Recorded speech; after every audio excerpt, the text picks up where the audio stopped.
உமக்கு மேல் ஒருவரும் இல்லையே, எல்லோருக்கும் மேலாக உயர்ந்தவர், உமக்கு மேல் ஒருவரும் இல்லையே. அல்லேலூயா அல்லேலூயா அல்லேலூயா ஆமென். அல்லேலூயா அல்லேலூயா அல்லேலூயா ஆமென். ஒருவரால் சிருஷ்டிக்கப்படாமலே தாமாக என்றென்றும் இருப்பார். இப்பொழுதும் கூட 2 தீமோத்தேயு புஸ்தகத்தை படித்து கொண்டிருந்தோம். இன்றைக்கு சற்று விசேஷமாக கர்த்தருடைய ஊழியக்காரர்கள் அவர்களுடைய வாழ்க்கையின் அனுபவங்களை பற்றி ஒரு சில காரியங்களை உங்களோடு கூட பகிர்ந்து கொள்ள விரும்புகிறேன். பாருங்கள், கர்த்தருடைய ஊழியக்காரர்கள் அவர்களுடைய வாழ்க்கையின் அனுபவங்களில் சிலவற்றை எல்லாம் பைபிளில் இருந்துதான், நம்மளாக ஒன்றும் சொல்லலை. அந்த பைபிளில் இருந்து அவர்களுடைய அனுபவம் பகுதிகளை நான் ஒரு சில காரியங்களை உங்களுக்கு சொல்ல விரும்புகிறேன். ஒரு வேளை கொஞ்சம் அதிகமாக இருக்குதுன்னு நினைக்கிறதுனால நான் கொஞ்சம் வாசிச்சுட்டு போவனா இருக்கும். ஆங்காங்கே சில விளக்கங்களை சொல்லுவேன். அதனால் அதை சற்று நீங்கள் கவனிக்கும்படி கேட்டுக்கொள்கிறேன். 2 தீமோத்தேயு புஸ்தகத்தில் 4வது அதிகாரத்தில் பின்பகுதியில் பார்த்தீர்கள் என்றால் பவுல் சொல்கிறாரு, இப்பொழுதே நான் பானபலியாய் வார்க்கப்பட்டு போகிறேன். நான் தேகத்தை விட்டு பிரியும் காலம் வந்தது. நல்ல போராட்டத்தை போராடினேன், விசுவாசத்தை காத்து கொண்டேன். இது முதல் நீதியின் கிரீடம் எனக்காக வைக்கப்பட்டிருக்கிறது. நீதியுள்ள நியாயாதிபதியாகிய கர்த்தர் அந்நாளில் அதை எனக்கு தந்தருள்வார். எனக்கு மாத்திரமல்ல, அவர் பிரசன்னமாகுதலை விரும்பும் யாவருக்கும் அதை தந்தருள்வார். கர்த்தருடைய பிரசன்னமாகுதலை விரும்புகிற, அவருடைய பிரசன்னத்தை விரும்புகிற, அவர் வரும்போது அதை காண்கிற, அதை விரும்புகிற அவர்களுக்கு அந்த நீதியின் கிரீடம் உண்டென்று சொல்லப்படுகிறது. அதாவது ரட்சிக்கப்படாதவன் கர்த்தருடைய பிரசன்னத்தே வேண்டாமா. ஆனால் ரட்சிக்கப்பட்டவர்கள் தான் ஆமேன் கர்த்தாவே சீக்கிரம் வாரும், இயேசுவே சீக்கிரம் வாரும்னு ஜெபமே பண்ணுவாங்க. அப்போ இந்த வசனம், இந்த வார்த்தையை கூறுங்க, அவர் பிரசன்னமாகுதலை விரும்பும் யாவருக்கும் அதை தந்தருள்வார். யார் ரட்சிக்கப்பட்டவங்க மட்டும்தான் அவருடைய பிரசன்னமாகுதலை விரும்புவாங்க. அப்போ ரட்சிக்கப்பட்டவங்களுக்கு அந்த நீதியின் கிரீடம் இருக்கிறது. இப்போ இன்றைக்கி நமக்கு என்ன, கர்த்தருடைய பிரசன்னத்துக்குள்ளே வந்தால் ரொம்ப சந்தோஷம். சரி, அது இருக்கட்டும். அடுத்து அப்போஸ்தலனாகிய பவுல் தன்னுடைய சொந்த வாழ்க்கையிலே சில வரிகளை சொல்கிறத கவனிங்க. தீமோத்தேயுவே, நீ சீக்கிரமாக என்னிடத்தில் வரும்படி ஜாக்கிரதைப்படு. ஏனென்றால் தேமா இப்பிரபஞ்சத்தின் மேல் ஆசை வைத்து என்னை விட்டு பிரிந்து தெசலோனிக்கே பட்டணத்துக்கு போய்விட்டான். தேமா கூட ஒரு ஆள் ஊழியத்துக்கு இருந்திருக்கிறான். ஆனால் எதை பாருங்கள், அவனுக்கு இந்த உலகத்தின் மேல் ஆசை வந்துருச்சு, பிரபஞ்சத்தின் மேல் ஆசை வைத்து என்னை விட்டு பிரிந்து தெசலோனிக்கே பட்டணத்துக்கு போய்விட்டான். கிரெஸ்கே கலாத்தியா நாட்டிற்கும் தீத்து தல்மத்தியா நாட்டிற்கும் போய்விட்டார்கள். கிரெஸ்கேயும் இந்த தீத்துவும் கர்த்தருடைய ஊழியக்காரர்கள். அந்த தேமா மாதிரி பிரபஞ்சத்தில் ஆசை வச்சு போன ஆளுகளில். ஆனால் இவங்க அந்த கிரெஸ்கேயும் தீத்துவும் அவங்க ஒருத்தர் கலாத்தியா நாட்டுக்கு, ஒருத்தர் தல்மத்தியா நாட்டுக்கு போயிட்டாங்க ஊழியத்துக்காக. லூக்கா மாத்திரம் என்னோட கூட இருக்கிறான். லூக்கான்னா யார்? லூக்கா சுவிசேஷம் எழுதின ஆள். மார்க்குவை உன்னோட கூட்டி கொண்டு வா, ஊழியத்தில் அவன் எனக்கு மிகவும் பிரயோஜனம் உள்ளவன். இந்த மார்க்குவை பற்றி தான் முன்ன ஒரு தடவை சண்டை வந்துடுது. இந்த மார்க்கு என் கூட வர வேண்டாம் அப்படின்னு சொல்லி பவுல் சண்டை போட்டு விரட்டி விட்டுருவான். ஆனால் பின்னாடி ஒரு காலத்தில் அந்த சண்டையெல்லாம் போய் சமாதானமாகி மார்க்குவை கூட்டிகிட்டு வா, ஊழியத்தில் அவன் எனக்கு மிகவும் பிரயோஜனம் உள்ளவன் என்று நீங்கள் வாசிக்கிறீர்கள். அப்போ சண்டையெல்லாம் பரலோகத்துக்கு போகிறதுக்கு முன்னாடி செட்டில் ஆயிடுது. செட்டில் ஆக்கணும். தீகுக்குவை நான் எபேசுக்கு அனுப்பினேன். டைக்கிக்கஸ், தீத்து வேற, இந்த தீகுக்கு வேற. தீகுக்குவை நான் எபேசுவுக்கு அனுப்பினேன். துரோவா பட்டணத்தில் இருக்கிற கார்ப்பு என்பவன் வசத்தில் நான் வைத்து வந்த மேலங்கியையும் புஸ்தகங்களையும் விசேஷமாய் தோல் சுருள்களையும் நீ வருகிற போது எடுத்துக்கொண்டு வா. பவுல் தீமோத்தேயை பற்றி பேசும்போது பிரியமான குமாரன் அப்படியெல்லாம் சொல்கிறாரு.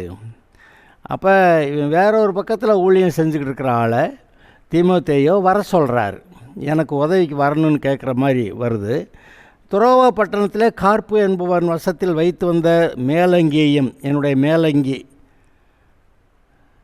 ஏதோ ஒரு ஊரில் வச்சுட்டு வந்த மேலங்கியை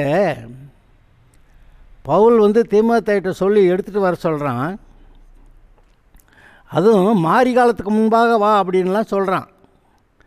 அப்போ மழை காலம் வர்றதுக்கு முன்னாடி இந்த மேலங்கி அது போத்திக்கிறதுக்கு உபயோகமாக இருக்கும் அப்படின்னு நீங்கள் நினைக்கலையா? அப்போ எவ்வளவு, அதாவது வாழ்ந்திருக்கவும் எனக்கு தெரியும், தாழ்ந்திருக்கவும் எனக்கு தெரியும், எப்படிப்பட்ட நிலைமையில் இருந்தாலும் மனரம்யமாக இருக்க கற்றுக்கொண்டேன் அப்படியெல்லாம் சொல்கிற ஆள், இதோ நான் தேகத்தை விட்டு பிரியும் காலம் வந்ததுன்னு சொல்கிறப்ப கூட என்னுடைய மேலங்கி எடுத்துகிட்டு வா அப்படின்னு சொல்கிறான்னா, அப்போ இங்கே இவன் எங்கேயோ குறைவுபட்ட நிலைமையில் இருக்கிறதை நீங்கள் பார்க்கிறீர்கள். புஸ்தகங்களையும் விசேஷமாய் தோல் சுருள்களையும் நீ வருகிற போது எடுத்துக்கொண்டு வா. கண்ணானாகிய அலெக்சாந்தர் எனக்கு வெகு தீமை செய்தான். அவனுடைய செய்கைக்கு தக்கதாக கர்த்தர் அவனுக்கு பதிலளிப்பாராக. ஏதோ ஒருத்தன் கண்ணானான அலெக்சாந்தர் இருந்திருக்கிறான், ரொம்ப பிரச்சனை பண்ணியிருந்திருப்பான் போல். அவனுக்கு கர்த்தர் அவனுடைய செய்கைக்கு தக்கதாக பதில் அளிக்கட்டும்னு சொல்லி முடிச்சிடுறான். நீயும் அவனை குறித்து எச்சரிக்கையாக இரு, அவன் நம்முடைய வார்த்தைகளுக்கு மிகவும் எதிர்த்து நின்றவன். அந்த கண்ணானாகிய அலெக்சாண்டர் எப்படிப்பட்ட ஆள்? சுவிசேஷத்துக்கு எதிர்த்து நிற்கிற ஆள், பிரச்சனை பண்ணுற ஆள். நான் முதல் விசை உத்தரவு சொல்ல நிற்கையில் ஒருவனும் என்னோட கூட இருக்கவில்லை. இவன் பண்ண பிரச்சனையில் இந்த பவுல் கூட இருந்து பிரசங்கத்துக்கு நின்னவங்கெல்லாம் ஒருத்தர் கூட பவுல் கூட நிற்கலையாம். அவன் பண்ண அந்த கண்ணானாகிய அலெக்சாந்தர் பண்ண பிரச்சனையில் எல்லோரும் அவங்கவுங்க நகண்டுக்கிட்ட போயிட்டாங்க போல். முதல் விசை உத்தரவு சொல்ல நிற்கையில் ஒருவனும் என்னோட கூட இருக்கவில்லை, எல்லாரும் என்னை கைவிட்டார்கள். அந்த குற்றம் அவர்கள் மேல் சுமராதிருப்பதாக. அந்த இவனை விட்டுட்டு போயிட்டாங்களே, உதவிக்கு கூட நிற்கணும்னு இல்லாமல் அந்த குற்றம் அவர்கள் மேல் சுமராதிருப்பதாக. இயேசு கிறிஸ்து கூட அவரை பிடிக்க வந்தபோது சீஷர்களெல்லாம் இவரே அனுப்பி விடுங்கன்னு சொல்லிட்டார். அவங்க இருந்திருந்தால் நல்லா தான் இருந்திருக்கும், ஆனாலும் அவங்களும் ஓடி போகிற நிலைமையில் தான் இருக்கிறாங்க, அனுப்பி விட்டுருங்கன்ட்டார். அப்போ இயேசு தனியாக பாடுபடுறாரு. இங்கே பவுல் தனியாக பாடுபட்டிருக்கிறான். கர்த்தரோ எனக்கு துணையாக நின்று என்னாலே பிரசங்கம் நிறைவேறுவதற்காகவும் பிரஜாதி எல்லாரும் கேட்கிறதற்காகவும் என்னை பலப்படுத்தினார். சிங்கத்தின் வாயிலிருந்தும் நான் ரட்சிக்கப்பட்டேன். அப்போ இந்த அனுபவத்தை கொஞ்சம் யோசித்து பாருங்கள். சிங்கத்தின் வாயிலிருந்தும் நான் ரட்சிக்கப்பட்டேன். அன்றைக்கி அந்த ஒரு ஊழியத்தில் பிரசங்கம் பண்ண போகிறப்ப அங்கே இவ்வளோ கண்ணானா அலெக்சாந்தர் அவ்வளோ எதிர்ப்பு பண்ணுறான், பிரச்சனை பண்ணுறான். அப்போ இவங்களோட கூட இருந்தவங்கெல்லாம் ஓடி போயிட்டாங்க. இவன் மட்டும் தனியாக நின்று பிரசங்கத்தை பண்ணுறான். சிங்கத்தின் வாயிலிருந்து ரட்சிக்கப்பட்டேன்னு சொன்னால் அப்போ எவ்வளவு பயங்கரமான சூழ்நிலை அங்கே இருந்திருக்கும் பாருங்கள். கர்த்தர் எல்லா தீமையும் நின்று என்னை ரட்சித்து தம்முடைய பரமராஜ்யத்தை அடையும்படி காப்பாற்றுவார். அவருக்கு சதா காலங்களிலும் மகிமை உண்டாவதாக. ஆமேன். கூட இருந்த எல்லாரும் கைவிட்டாலும் கூட கர்த்தர் என்னை கைவிட மாட்டார், என்னை கொண்டு வந்து சேர்ப்பார். அவருக்கு தம்முடைய பரமராஜ்யத்தை அடையும்படி என்னை காப்பாற்றுவார்னு சொல்கிறான் பாருங்கள். அப்போ எவ்வளவு உள்ளே பயங்களும் வெளியே போராட்டமுமாய் அப்படிங்கிற ஒரு வார்த்தையை பவுல் சொல்கிறான். உள்ளே பயங்களும் வெளியே போராட்டங்களும்.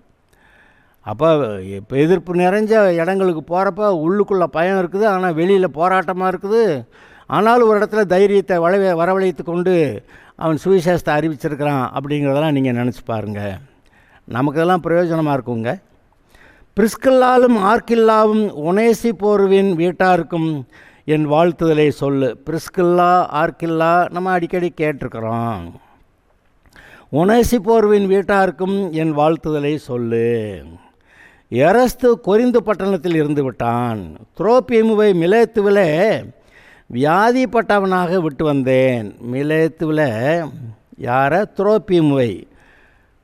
அப்போ நீங்கள் நினைக்கலாம், பவுல் கச்சையை கொண்டு போய் போட்டாக்க அங்கெல்லாம் சுகமானாங்கங்க, பேதரோட நிழல் பட்ட பக்கமெல்லாம் அவங்க எல்லாம் சுகமானாங்க. அதெல்லாம் உண்மைதான். ஆனால் இந்த ஊழியக்காரர்களுக்கு இவங்களுக்கு அந்த மாதிரி விசுவாசமோ அந்த மாதிரி அற்புதங்களோ நடக்கிறதில்ல. பாருங்கள், இவ்வளவு பெரிய ஊழியக்காரனாகிய பவுல், என்னை பலப்படுத்துகிற கிறிஸ்துவனாலே எல்லாவற்றையும் செய்ய எனக்கு பலன் உண்டு என்று சொல்லுகிற ஆள், துரோப்பீமுவை இவனுக்கு உதவியாக இருந்த ஊழியக்காரனை மிலேத்துவில் வியாதிப்பட்டவனாய் விட்டு வந்தேன் ஒரு வருத்தத்தோடு சொல்கிறான். மாரி காலத்துக்கு முன் நீ சேரும்படி ஜாக்கிரதைப்படு. இவனு மேலங்கிய வேற கேட்குறானா, அப்போ மழை காலம் வந்துருச்சுன்னா குளிர் ரொம்ப பிடிச்சிருமே அப்படின்னு சொல்லி இங்கே மாரி காலத்துக்கு முன் நீ சேரும்படி ஜாக்கிரதைப்படு. ஐபூலுவும் புதேஞ்சும் லீனுவும் கலவுதியாளும் மற்றெல்லா சகோதரரும் உனக்கு வாழ்த்துதல் சொல்லுகிறார்கள். இப்போ இவனோட கூட இருக்கிற இந்த ஆளுக, கர்த்தராகிய இயேசு கிறிஸ்து உன் ஆவியோட கூட இருப்பாராக, கிருபை உங்களோடு இருப்பதாக, ஆமேன் அப்படின்னு முடிக்கிறார். அப்போ இந்த இடத்துல சரீரத்தை விட்டு எடுத்துக்கொள்ளப்படுகிற நேரம் வருகிறது என்று சொல்லிட்டு, நீதியின் கிரீடங்காக வைக்கப்பட்டிருக்கிறதுன்னு சொல்லிட்டு, ஆனால் எப்படி தேமா அந்த பிரபஞ்சத்தை விட்டு பிரபஞ்சத்தின் மேலே ஆசை வச்சு போயிட்டான்னு, கிரஸ்கேயும் தீத்துவும் ஊழிய காரியங்களை வேறு ஊருக்கு போயிட்டாங்கன்னு, லூக்கா மாத்திரம்தான் கூட இருக்கிறான் அப்படி சொல்லி, அவன் இந்த மார்க்குவை நீ கூட்டிகிட்டு வா, எனக்கு ஊழியத்தில் ரொம்ப பிரயோஜனம் உள்ளவன்னு சொல்லி தீகுக்குவை எபேசுக்கு அனுப்பினேன். துரோவா பட்டணத்தில் இருக்கிற அந்த கார்ப்பு என்பவன் வசத்தில் நான் வைத்து வந்த மேலங்கி, புஸ்தகங்கள், விசேஷமாக தோல் சுருள்கள் அதெல்லாம் நீ வரும்போது எடுத்துகிட்டு வா. அந்த அலெக்சாந்தர் இருக்கானே, கண்ணானாகி அலெக்சாந்தர் படு மோசமான ஆள், அவன் விஷயத்தில் நீயும் எச்சரிக்கையாயிரு. அவன் ரொம்ப பிரச்சனை பண்ணேன். முதல் 10 தடவை நான் பிரசங்கம் பண்ணும்போது ரொம்ப அவன் பண்ண பிரச்சனையில் எல்லோரும் என்னை விட்டு ஓடி போயிட்டாங்க, என் கூட இருந்தவங்கெல்லாம். ஆனாலும் அவங்க மேலே அந்த குற்றம் சுமராதிருப்பதாக அப்படியெல்லாம் சொல்லிவிட்டு, ஆனால் கர்த்தர் என்னை பலப்படுத்தி புறஜாதிகள்லாம் சுவிசேஷத்தை கேட்காத என்னை பலப்படுத்தினார் அப்படி சொல்லிவிட்டு, கர்த்தர் எல்லா தீமையும் நின்று என்னை ரட்சித்து, இங்கெல்லாம் நிறையா ஓடி போகிறாங்களே கூட இருந்தவங்க, அப்படியெல்லாம் ஓடி போனாலும் கர்த்தர் என்னோடு கூட இருந்து நிச்சயமாக பரலோகம் கொண்டு போய் சேர்ப்பார் அப்படின்னு சொல்கிறான். பிரிஸ்கில்லாவுக்கும் ஆர்கில்லாவுக்கும் உனேசிப்போரின் வீட்டாருக்கும் வாழ்த்துதலை சொல்லு, மாரி காலத்துக்கு முன் சீக்கிரம் வா அப்படின்னு சொல்கிறார். சரி, இதோடு சேர்ந்து இப்போ இன்னும் அநேக இடங்களில் பவுல் எழுதின வார்த்தைகளை நீங்கள் பார்க்குறீங்க. அதில் நான் ஒரு சில காரியங்களை உங்களுக்கு வாசித்து காட்டுறேன். 2 கொரிந்தியர் நிருபத்தில் 1 அதிகாரம் 8வது வசனத்திலிருந்து வாசிக்கிறேன். ஆகையால் சகோதரரே, ஆசியாவில் எங்களுக்கு நேரிட்ட உபத்திரவத்தை நீங்கள் அறியாதிருக்க எங்களுக்கு மனதில்லை. என்னவெனில், பிழைப்போம் என்கிற நம்பிக்கை அற்றுப்போகத்தக்கதாக எங்கள் பலத்துக்கு மிஞ்சின அதிக பாரமான வருத்தம் எங்களுக்கு உண்டாயிற்று. நாங்கள் எங்கள் மேல் நம்பிக்கையாயிராமல் மரித்தோரை எழுப்புகிற தேவன் மேல் நம்பிக்கையாக இருக்கத்தக்கதாக மரணம் வரும் என்று நாங்கள் எங்களுக்குள்ளே நிச்சயித்திருந்தோம். அப்போ எவ்வளவு எதிர்ப்புகள், பாடுகள், கொன்னே போட்டுருவான்னு ஒரு ஊரில் அடித்து துவைச்சி கொன்று இழுத்து கொண்டு பட்டணத்துக்கு வாசலில் போட்டு வந்துட்டாங்கன்னு போட்டிருக்கு. காலையில் அவன் எழுந்திருந்து அப்புறம் பட்டணத்துக்குள்ளே பிரவேசித்தான் நீங்கள் வாசிக்கிறீங்க. அப்போ எவ்வளவு பயங்கரமான சூழ்நிலைகளில் இந்த சுவிசேஷம் அறிவிக்கிறது நிமித்தம் எவ்வளவு எதிர்ப்புகள், எவ்வளவு போராட்டங்கள். நாங்கள் எங்கள் மேல் நம்பிக்கையாயிராமல் மரித்தோரை எழுப்புகிற தேவன் பேரில் நம்பிக்கையாக இருக்கத்தக்கதாக மரணம் வரும் என்று நாங்கள் எங்களுக்குள்ளே நிச்சயித்திருந்தோம். அப்படிப்பட்ட மரணத்தினின்றும் அவர் எங்களை தப்புவித்தார், இப்பொழுதும் தப்புவிக்கிறார், இன்னும் தப்புவிப்பார் என்று அவரை நம்பியிருக்கிறோம். அப்போ பவுலோடைய மனநிலை என்னன்னு கொஞ்சம் பார்த்தீங்களா? எப்போ பார்த்தாலும் ஆபத்துகள். எருசலேமுக்கு போகிறப்ப அங்கே சொல்லுவாங்க, இந்த கச்சையை உடையவனை எருசலேமில் பிடிச்சி சிறை பிடிப்பாங்க, அடிப்பாங்க, உதைப்பாங்க அப்படின்னு ஒருத்தன் தீர்க்க தரிசனம் சொல்கிறான், மீதி எல்லாரும் சேர்ந்து அங்கே போகவே வேண்டாம் அப்படின்னு சொல்லி தேக்குறாங்க. அப்போ பவுல் என்ன சொல்கிறான், எனக்கு போகிற பக்கமெல்லாம் இந்த மாதிரி அடி உத கிடைக்குதுன்னு எனக்கு தெரியும். இப்போவும் கர்த்தருடைய சித்தத்தின்படி கர்த்தருடைய வார்த்தையின்படி தான் நான் எருசலேமுக்கு போகிறேன். என்னை ஏன் மனசு உடஞ்சி போக பண்ணுறீங்க அப்படின்னு பவுல் சொல்கிறதையும் நீங்கள் கேட்டிருக்கிறீங்க. அப்போ எப்படிப்பட்ட மனநிலையில் பவுல் வாழ்ந்துட்டு இருந்திருக்கிறான்? சரி, அப்படிப்பட்ட மரணத்தின்று அவர் எங்களை தப்புவித்தார், இப்பொழுதும் தப்புவிக்கிறார், இன்னும் தப்புவிப்பார் என்று நம்பியிருக்கிறோம். அநேகர் மூலமாக எங்களுக்கு உண்டான தயவுக்காக அநேகரால் எங்கள் நிமித்தம் ஸ்தோத்திரங்களும் செலுத்தப்படும் பொருட்டு நீங்களும் விண்ணப்பத்தினால் எங்களுக்கு உதவி செய்யுங்கள், எங்களுக்காக ஜெபம் பண்ணுங்கன்னு கேட்குறான். மாம்சத்துக்கேற்ற ஞானத்தோடு நடவாமல் தேவனுடைய கிருபையினால் நாங்கள் உலகத்திலேயும் விசேஷமாய் உங்களிடத்திலேயும் கபடமில்லாமல் திவ்ய உண்மையோடு நடந்தோம் என்று எங்கள் மனது எங்களுக்கு சொல்லும் சாட்சியே எங்களுக்கு புகழ்ச்சியாக இருக்கிறது. கொரிந்தியருக்கு எழுதுகிறப்ப உங்கள் முன்னாடி இருந்தப்ப திவ்ய உண்மையோட தேவனுக்கேற்ற விதத்தில் உண்மையாக நாங்கள் உங்கள்கிட்ட இருந்தோம்னு சொல்கிற அந்த எங்களோட மனசாட்சி இருக்கே, அதுவே எங்களுக்கு புகழ்ச்சின்னு சொல்கிறான். ஏன்னா கொரிந்து சபை மக்கள் இவனை ரொம்பவும் மோசமான ஆள் அப்படின்னு சொல்லிட்டாங்க. ஏன்னா வேறு தப்பான பிரசங்கியார்கள் அங்கே பிரசங்கம் பண்ணி விட்டாங்க. அதனால் பவுலை பற்றி மோசமாக நினச்சிட்டாங்க. அதனால் இப்போ என்ன சொல்கிறான், நான் திவ்ய உண்மையோடு கூட உங்கள் மத்தியில் விசேஷமாக தேவனுடைய கிருபையினால் நாங்கள் உலகத்திலேயும் விசேஷமாக உங்களிடத்திலேயும் கபடமில்லாமல் திவ்ய உண்மையோடு நடந்தோம் என்று எங்கள் மனது எங்களுக்கு சொல்லும் சாட்சியே எங்கள் புகழ்ச்சியாக இருக்கிறது.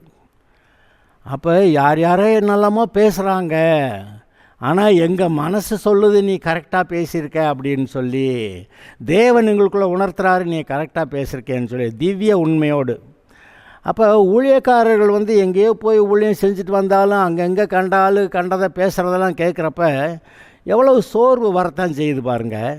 ஆனால் அதெல்லாம் மேற்கொள்கிறதுக்கு உள்ளே நம்ம திவ்ய உண்மையோடு தேவனுக்கேற்ற உண்மையோடு கூட நடந்தோங்கிற இந்த மனசாட்சி சொல்கிற அந்த சாட்சி தான் எங்களுக்கு புகழ்ச்சியாக இருக்கிறதுன்னு சொல்லி பவுல் அங்கே சொல்லிக்கிறத நீங்கள் பார்க்குறீங்க. ஏனென்றால் நீங்கள் வாசித்தும் ஒத்துக்கொண்டிருக்கிற காரியங்களையே அன்றி வேறொன்றையும் நாங்கள் உங்களுக்கு எழுதவில்லை, முடிவு பரிந்தும் அப்படியே ஒத்துக்கொள்வீர்கள் என்று நம்பியிருக்கிறேன். கர்த்தராகிய இயேசுவுடைய நாளிலே நீங்கள் எங்களுக்கு புகழ்ச்சியாக இருப்பது போல நாங்களும் உங்களுக்கு புகழ்ச்சியாக இருப்பதை ஒருவாறு ஒத்துக்கொண்டிருக்கிறீர்களே. பூரணமாக ஒத்துக்கிட்டதாக சொல்லலை, சரி அதோ கொஞ்சம் ஒத்துக்கிட்டீங்க, வசனத்தை கொஞ்சம் நம்புறீங்க அப்படின்னு. நான் இப்படிப்பட்ட நம்பிக்கையோடு இருக்கிறபடியால் உங்களுக்கு இரண்டாம் தரமும் பிரயோஜனம் உண்டாகும்படி முதலாவது உங்களிடத்தில் வரவும், பின்பு உங்கள் ஊர் வழியாய் மக்கதேனியா நாட்டுக்கு போகவும், மக்கதேனியாவை விட்டு மறுபடியும் உங்களிடத்தில் வரவும், உங்களால் யூதேயா தேசத்துக்கு வழிவிட்டு அனுப்பப்படவும் யோசனையாக இருந்தேன்.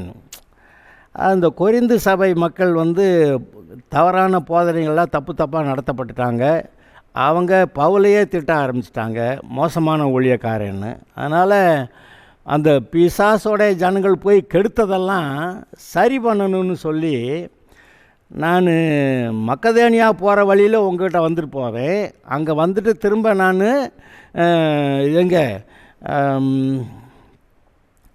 வரவும் யூதேயா தேசத்துக்கு வழிவிட்டு அனுப்பப்படவும் நான் யோசனையாக இருந்தேன். இங்கே எப்படி மக்கதேனியா நாட்டுக்கு போகவும், மக்கதேனியாவை விட்டு மறுபடியும் உங்களிடத்துல வரவும், உங்களால் யூதேயா தேசத்துக்கு வழிவிட்டு அனுப்பப்படவும் யோசனையாக இருந்தேன். அப்போ திரும்ப நான் உங்களை பார்க்க வருவேன்னு சொல்ல வர்றாரு. இந்த 2 கொரிந்தியரில் தொடர்ந்து வாசிச்சிங்கன்னா, நான் வர்றதில்லைன்னா சிலர் நினச்சிக்கிட்டு இருக்கிறீங்க, நான் வருவேன் அப்படின்னு பவுல் எழுதுறதெல்லாம் நீங்கள் வாசிக்கலாம். சரி, இப்போ இதெல்லாம் பார்க்கும்போது ஊழியக்காரர்களுடைய மனநிலை என்ன என்பதை நீங்கள் பார்க்கிறீர்கள். அது நமக்கு ரொம்ப பிரயோஜனமாக இருக்கும், ஊழியம் செய்கிற நமக்கு அது பிரயோஜனமாக இருக்கும். சரி, தீத்து எழுதின நிருபத்திலேருந்து ஒரு பகுதியை நான் உங்களுக்கு வாசிக்கிறேன். தீத்துவுக்கு எழுதிய நிருபத்தில் 3வது அதிகாரத்தில் 10வது வசனத்திலிருந்து வாசிக்கிறேன். தீமோத்தேயு 1-2 தீமோத்தேயு, அடுத்து தீத்து. வேத புரட்டனாக இருக்கிற ஒருவனுக்கு நீ இரண்டொரு தரம் புத்தி சொன்ன பின்பு அவனை விட்டு விலகு. தீத்து ஒரு ஊழியக்காரன். அந்த ஊழியக்காரனுக்கு பவுல் எழுதுகிறாரு. சில வேத புரட்டர்கள் அங்கே இருக்கிறாங்க. அவங்கள பற்றி என்ன சொல்கிறாரு பாருங்க. வேத புரட்டனாக இருக்கிற ஒருவனுக்கு இரண்டொரு தரம் புத்தி சொன்ன பின்பு அவனை விட்டு விலகு. அப்படிப்பட்டவன் நிலை தவறி தன்னில் தானே ஆக்கினை தீர்ப்படைகிறவனாய் பாவம் செய்கிறவன் என்று அறிந்திருக்கிறாயே. இப்படியெல்லாம் சொன்னாதான் அந்த தீத்துவுக்கு மனசு கொஞ்சம் சேருது, நம்ம கரெக்டாக தான் இருக்கிறோம் அப்படின்னு. நான் அர்த்தமாவையாவது தீகிக்கையாவது உன்னிடத்தில் அனுப்பும்போது, தீத்து வேற தீகிக்கு வேற, அர்த்தமையாவையாவது தீகிக்கையாவது உன்னிடத்தில் அனுப்பும்போது நீ நிக்கப்போலிக்கு என்னிடத்துல வர ஜாக்கிரதைப்படு. அவங்கள அனுப்புகிறப்ப நீ அங்கேருந்து என்கிட்ட வா. மாரி காலத்திலே அங்கே தங்கும்படி தீர்மானித்திருக்கிறேன். அப்போ மழை காலம், குளிர்காலம், வெயிர்காலம் இதெல்லாம் கணக்கு பண்ணி எந்த ஊரில் என்ன செய்யணும் முதல்ல ஒரு பிளானிங் எல்லாம், ஊழியத்தில் ஒரு பிளான் எல்லாம் இருக்குது. நியாயசாஸ்திரியாகிய சேனாவுக்கும் அப்பல்லோவுக்கும் ஒரு குறைவும் வராதபடி அவர்களை ஜாக்கிரதையாய் விசாரித்து வழிவிட்டு அனுப்பு. நியாயசாஸ்திரியாகிய சேனாவுக்கும் அப்பல்லோவுக்கும், இந்த சேனா நியாயசாஸ்திரி, அவன் சுவிசேஷ ஊழியத்தை செய்ய வர்றான். அவனை பற்றி உனக்கு ஒன்றும் தெரியாமல் இருக்கலாம். ஆனால் இப்போ நான் சொல்கிறேன், அந்த சேனாவையும் அப்பல்லோவையும் ஒரு குறைவும் இல்லாமல் அவர்களை கவனித்து அவர்களை ஜாக்கிரதையாய் விசாரித்து வழிவிட்டு அனுப்பு. அப்புறம் அவங்க எங்கே போகிறாங்களோ அங்கே அனுப்பிவிடு. அப்போ இந்த கடிதங்கள் ஆங்காங்கே இருக்கக்கூடிய ஊழியக்காரர்களுக்கு கடிதங்கள் போகிறபோது யாரெல்லாம் நம்ம ஆள், யாரெல்லாம் நம்ம கூட ஒத்து போகாத ஆள், யாரெல்லாம் நம்மளோட கூட விரோதமாக சண்டை போடுற ஆள் அப்படிங்கிறதெல்லாம் அந்த கூட்டத்தில் இருக்க ஊழியக்காரர்களுக்கு ஏதோ விளங்கி விடுகிறது. யாரை வந்தால் ஏற்றுக்கிறக்கூடாது, யாரை ஏற்றுக்கிறணும். திடீர்னு ஒருத்தர் ஒரு பாஸ்டர் வந்தார், பாஸ்டராக இல்லைன்னு எனக்கு தெரியாது. ஒரு நாள் ராத்திரி 8 மணிக்கு வர்றாரு. கர்த்தர் இங்கே என்னை போக சொன்னார், இன்றைக்கி இங்கே தங்க சொன்னார் அப்படின்னாரு. வீட்டில் அடப்பாவியா, நான் சர்ச்சிலே தங்க விட மாட்டேன். சர்ச்சு அதில் வர்றவங்க போகிறவங்கெல்லாம் அங்கே தங்கிறதுக்கெல்லாம் அது அப்படி தங்கும் விடுதியெல்லாம் கிடையாது. அது கர்த்தருக்கென்று பரிசுத்தம் பண்ணப்பட்டது. அதில் வேறு எந்த வேலைக்கும் இடம் கிடையாது. நானே அங்கே போய் தூங்க மாட்டேன். சர்ச்சுக்குள்ளே இன்னொருத்தர் தூங்குறேன்னா அது யாருன்னே தெரியாது. திடீர்னு ஒருத்தர் வர்றாரு, நைட்டு 8 மணிக்கு வர்றாரு, இங்கே தூங்கணும்னா தெரியாது. இப்படி ஊழியக்காரங்க தான் வர்றாங்களா இல்லை வேறு யாரும் இந்த மாதிரி வர்றாங்களா, நமக்கு என்ன தெரியும்? இந்த சமயத்தில் நம்மெல்லாம் ரொம்ப கவனமாக இருக்க வேண்டியிருக்கு. ஒரு சமயத்தில் தூத்துக்குடியில் போய் அங்கே ஒரு ஊழியத்தில் அங்கே ஒரு பிரசங்கமெல்லாம் பண்ணிட்டு வந்தேன். கிளம்புறதுக்கு முன்னாடி 1 கிலோ அளவுக்கு ஒருத்தர் நல்லா அல்வா செஞ்சு என்கிட்ட கையில் கொடுத்து விட்றாரு. நல்லா பிரசங்கம் பண்ணிங்க ஐயா, நல்லா செஞ்சீங்க, எனக்கு ரொம்ப சந்தோஷம் அப்படி இப்படியெல்லாம் சொல்லிட்டு இதை கொடுக்குறாரு. அது எனக்கு ஆனால் மனசுக்குள்ளே வாங்குறப்ப மனசுக்குள்ளே ஒன்றும் நல்லா இல்லை. அவங்க அன்பாக கொடுக்குறேன்னு சொல்கிறத வாங்காமல் இருக்கவும் முடியாது, வேண்டான்னு சொல்ல முடியல, சரின்னு வாங்கிக்கிற வேண்டியிருக்கு. ஆனால் இது மனசுக்குள்ளே ஒன்றும் நல்லா இல்லை. ஐயோ இது என்னவோ அப்படின்னு சொல்லி, அதாவது கர்த்தருடைய ஊழியக்காரர்களுக்கு சில சமயத்தில் இவனை இதோட போட்டு தள்ளிடலாம் அப்படின்னு சொல்லி நல்ல இனிப்பாக என்னத்தையாக கொடுக்குறேன்னு அதில் வேறு என்னத்தையாக கலந்து வச்சுருந்தா என்ன செய்கிறது அப்படின்னு. அப்புறம் அங்கேருந்து தூத்துக்குடியிலேருந்து வர்ற வழியில் ஏதோ ஒரு ஊரில் பஸ்ஸு நின்றுச்சு, பஸ் ஸ்டாண்டில் 2 நிமிஷம் நிற்கும்னு சொன்னாங்க. கீழே இறங்கி அந்த பார்சலை அப்படியே மொத்தமாக கொண்டு போய் அங்கே இருக்க குப்பையில் எரிஞ்சிட்டு வந்தேன். மனசு கேட்கல, மனசுக்குள்ளே குழப்பம் வந்துருச்சுன்னா பெரிய சிக்கல். அது உண்மையிலே நல்லவங்க மட்டும்தான் நம்மக்கிட்ட பேசுகிறாங்களா, அது நமக்கு நம்ம மனதுக்குள்ளே நிதானிக்கிறோம். அதனால தான் இப்போ இதெல்லாம் பேசிக்கிட்டு இருக்கிறேன் நான். ஆனால் அதே சமயத்தில் யாரோ நைட்டு இங்கே தங்கணும் அப்படின்னு வந்தால் அது முடியாது. இப்படி சில ஆளுங்க விரோதிகளே கூட இருந்து நாளைக்கு அங்கே தங்குறேன்னு சொல்லிட்டு அடிக்கடி போட்டால் என்ன பண்ணுறது? அதெல்லாம் இந்த பவுல் எழுதுறத பாருங்கள். நியாயசாஸ்திரியாகிய சேனாவுக்கும் அப்பல்லோவுக்கும் ஒரு குறைவில்லாமல் அவர்களை ஜாக்கிரதையாக வழிவிட்டு அனுப்பு. அப்போ நமக்கு தெரியுது இன்னார் வர்றா, அதுக்காக லெட்டர் இன்ட்ரோடக்ஷன். நம்முடையவர்களும் கனியற்றவர்களாக இராதபடிக்கு குறைவுகளை நீக்கிறதற்கு ஏதுவாக நற்கிரியைகளை செய்ய பழகட்டும். நம்ம ஆட்களுமே நற்கிரியைகளை செய்ய பழகட்டும், கனியற்றவர்களாக இருந்துடக்கூடாது. என்னோடு இருக்கிற யாவரும் உனக்கு வாழ்த்துதல் சொல்லுகிறார்கள். விசுவாசத்தினாலே நம்மை சிநேகிக்கிறவர்களுக்கு வாழ்த்துதல் சொல்லு. கிருபையானது உங்கள் அனைவரோடும் கூட இருப்பதாக அப்படி எழுதுகிறாரு. அப்போ இவங்களுடைய அனுபவங்களை நீங்கள் கொஞ்சம் பார்க்குறீங்க. இப்போ நான் இன்னொரு பகுதியை வாசிக்கிறேன். எபிரேயருக்கு எழுதின நிருபம் 13வது அதிகாரத்தில் கொஞ்சம் வாசிக்கிறேன். எபிரேயர் 13ல் பவுலோடைய அனுபவங்களை நீங்கள் கொஞ்சம் பார்க்கலாம். 22வது வசனத்திலிருந்து, சகோதரரே, நான் சுருக்கமாய் உங்களுக்கு எழுதின இந்த புத்திமதியான வார்த்தைகளை நீங்கள் பொறுமையாய் ஏற்றுக்கொள்ள வேண்டுகிறேன். அந்த எபிரேயர் யார்? எபிரேயருக்கு எழுதின புஸ்தகம் யார்? அந்த எபிரேயர்லேருந்து ரட்சிக்கப்பட்டு வந்தவங்க மறுபடியும் யூத மார்க்கத்துக்கு போயிட்டாங்க. அவங்கள சரி பண்ணுறதுக்காக எழுதப்பட்ட எபிரேய நிருபம். அதை மறுபடியும் இயேசு கிறிஸ்துக்கிட்ட வான்னாக்க அந்த ஆட்கள்லாம் என்ன மறுபடியும் இயேசு கிறிஸ்துவை வர சொல்கிறாங்க அப்படின்னு எப்படி பொறுமை இருக்கா இல்லையான்னு தெரியாதுங்கிறதுனால பொறுமையாக கொஞ்சம் வாசிப்பா அப்படின்னு சொல்கிறாங்க. சகோதரனாகிய தீமோத்தேயு விடுதலையாக்கப்பட்டான் என்று அறிவீர்களாக. அப்போ தீமோத்தேயு எங்கேயோ ஒரு இடத்துல ஜெயிலில் கிடந்திருக்கிறான், சுவிசேஷம் அறிவித்து அதனால் எங்கேயோ பிடிபட்டு ஜெயிலில் கிடந்திருக்கான். அப்போ தீமோத்தேயு விடுதலையாக்கப்பட்டான் என்று அறிவீர்களாக. அவன் சீக்கிரமாய் வந்தால் அவனுடைய கூட நானும் வந்து உங்களை பார்ப்பேன். அப்போ என்ன நடக்குதுன்னெல்லாம் இந்த மாதிரி சில வசனங்களை வச்சு நீங்கள் பார்க்க முடியுது. சரி, இப்போ நான் கொலோசையரில் ஒரு வசனத்தை நான் உங்களுக்கு வாசித்து காட்டுறேன். 7வது வசனத்திலிருந்து 4:7, பிரியமான சகோதரனும் உண்மையுள்ள ஊழியக்காரனும் கர்த்தருக்குள் எனக்கு உடன் வேலையாளுமாயிருக்கிற தீகிக்கு என்பவன் என் செய்திகளெல்லாம் உங்களுக்கு அறிவிப்பான். உங்கள் செய்திகளை அறியவும் உங்கள் இருதயங்களை தேற்றவும் அவனையும் உங்களோடு இருக்கிற அனைவரையும் உண்மையாயும் பிரியமுள்ள சகோதரனுமாகிய ஒனேசிமு என்பவனையும் உங்களிடத்தில் அனுப்பியிருக்கிறேன். அவர்கள் இவ்விடத்து செய்திகளை உங்களுக்கு அறிவிப்பார்கள். என்னோட கூட காவலில் இருக்கிற அரிஸ்தருக்கு, இப்போ ஜெயிலில் இருந்துக்கிட்டு எழுதிக்கிட்டு இருக்கிறான், என்னோட கூட காவலில் இருக்கிற அரிஸ்தருக்கு உங்களுக்கு வாழ்த்துதல் சொல்லுகிறான். பர்னபாவுக்கு இனத்தானாகிய மார்க்கும் வாழ்த்துதல் சொல்லுகிறான். இவனை குறித்து கட்டளை பெற்றீர்களே, இவன் உங்களிடத்தில் வந்தால் இவனை அங்கீகரித்து கொள்ளுங்கள். அங்கீகரிக்கிறதா வேண்டாமா? அப்போ மார்க்குவை அங்கீகரித்து கொள்ளுங்கள். இஸ்து எண்ணப்பட்ட இயேசுவும் வாழ்த்துதல் சொல்லுகிறான். விருத்த சேதனம் உள்ளவர்களில் இவர்கள் மாத்திரம் தேவனுடைய ராஜ்யத்தின் பொருட்டு என் உடன் வேலையாட்களாக இருந்து எனக்கு ஆறுதல் செய்து வந்தவர்கள். அப்போ அந்த யூதர்கள்ட்டேருந்து ரட்சிக்கப்பட்டு வந்தவங்கள கொஞ்சம் பேர் இவனோட கூட இன்னும் இருக்கிறாங்க. அவங்க இவனுக்கு ஆறுதல் செய்தார்கள்.